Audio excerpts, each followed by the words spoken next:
उत्तर सिक्किमे भारी बृष्टिपातेर फले भयंकर हये उठेছে তিস্তা। आतंके साधारण मानुष।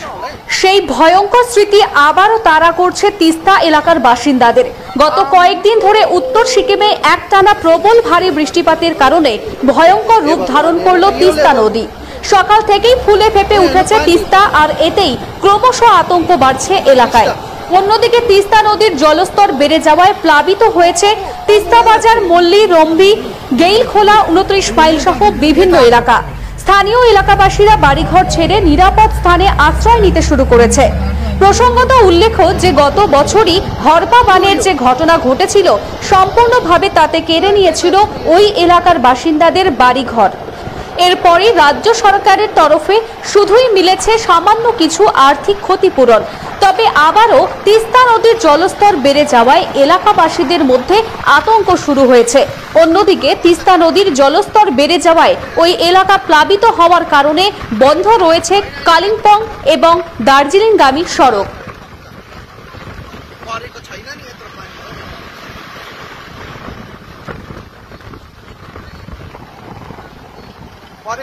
पानीले हैन उनीहरु सबै बगाएर ल्यान्छ।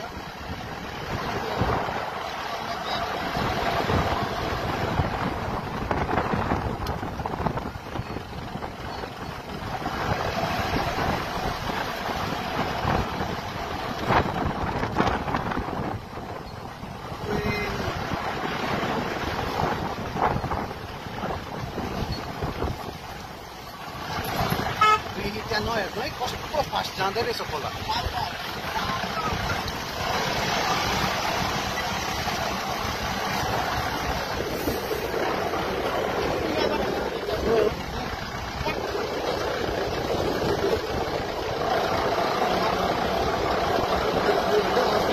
अस्तिकै जस्तै छ, अस्तिकै हो यो, अस्तिकै हो।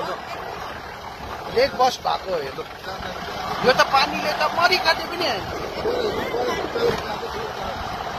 पुरै पुगे त त्यहीसम्म नै पुगे।